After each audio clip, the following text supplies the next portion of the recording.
জনতার সমাবেশ সফল হোক আজাদ ভাইয়ের সমাবেশ সফল হোক রশদ ভাইয়ের সমাবেশ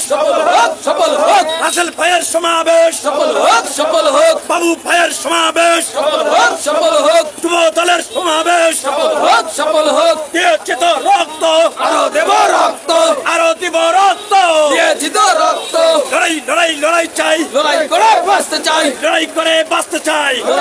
লড়াই চাই পঞ্চগড়ের পক্ষ থেকে লাল গোলাপ শুভেচ্ছা দেবীগঞ্জের পক্ষ থেকে লাল গোলাপ শুভেচ্ছা পদার পক্ষ থেকে লাল গোলাপ শুভেচ্ছা তেতুলিয়ার পক্ষ থেকে লাল গোলাপ শুভেচ্ছা আটোয়ারির পক্ষ থেকে লাল গোলাপ শুভেচ্ছা অ্যাকশন অ্যাকশন ডাইরেক্ট অ্যাকশন এই আমার নেতার অ্যাকশন ডাইরেক্ট অ্যাকশন যুব দলের অ্যাকশন ডাইরেক্ট অ্যাকশন দিয়েছি তো রক্ত আরো দেব রক্ত আরো দিব রক্ত দিয়েছি তো রক্ত এই রক্তের বন্যায় এসে যাবে অন্যায় লড়াই লড়াই লড়াই চাই লড়াই করে বাঁচতে চাই লড়াই করে বাঁচতে চাই লড়াই চাই এলি রয়ে যান বেকারা শহীদ জিয়ার সৈনিকেরা শহীদ